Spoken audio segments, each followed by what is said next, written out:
Hello mga printing, ako po si EJ Basis. Meron tayong bagong video tutorial. Before we start, please like, share, and subscribe. And don't forget to hit the notification bell para lagi po kayo updated sa ating mga bagong video tutorial. Ngayon mga printing, mabilisan lang po ito. Actually, naturo ko na po ito mga printing sa aking mga previous tutorial or vlog regarding sa paggawa ng poster pad. Pero syempre po, pag nagpe-press tayo, pagka-press, dialagay sa isang tabi, lumalamig, no? Usually, pagka mga poster or mga mousepad po, di ba po, medyo rubberized yan. And then, we are using yung mga paper tape.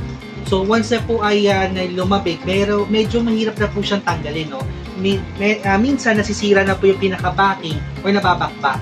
So, ano yung way para madali siyang matanggal? Actually, pagka na-press na po ito, which is yung papel, at nag-transfer na nga po yung image dun sa ating sublimation poster o dun sa ating mousepad, nag-transfer na siya, at tatanggalin nyo na nga po, medyo lumamig na nga po, medyo nang mahirap na tanggalin yung mga paper tape.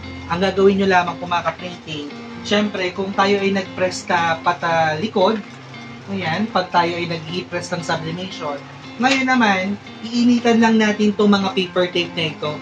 So, since naka-open pa yung ating heat press, kahit 15 by 15 pen or whatsoever, yan nga, medyo malamig na rin, mahirap tanggalin at nasisira nga. Press nyo lang siya, huwag nyo nang i-totally press, i-diin nyo lang na ganyan. Sarado nyo lang, i-init nyo lang po yung pinaka-padding niya dun sa pinaka-tape o dun sa paper tape. Para at least madali siyang matanggal mga ka-printing. So, katulad yan, mga 10 seconds lang. So, dito, close up natin. Kanina mahirap tanggalin, ngayon madali na lang. Ayan, no? Dumudulas na lang siya. Pero mga ka-printing, kung hindi po mainit yung ating mga paper tape, ganun din ating mousepad or rubber coaster, mahirap tanggalin, masisira. Kung mababakbak yan. Katulad yan, nainitan natin. So, yan lang yung ating, tips para at least mabilis yung tanggalin, no? So ngayon mga ka-printing, nakita niyo yung ating diskarte. Napakabilis sa tutorial kasi na-discover ko lang naman ito ngayon. Actually, I know ibang mga ka-printing natin alam na ito. Pero syempre gusto ko lang ibahagi sa inyo yung way, lalo na kung gumagamit kayo ng paper tape. Initan nyo lang ulit kung nasan yung paper tape. Okay, mga 10 or 15 seconds lang, madali na siyang matanggal. Yan.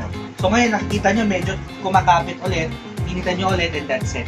So ngayon mga ka-printing, may natutunan kayo kahit mabilis ang tutorial. Syempre, don't forget to hit like, share, subscribe, and don't forget to hit the notification bell para lagi po kayo updated sa ating mga bagong video tutorial. Hanggang sa muli mga ka-printing, salamat!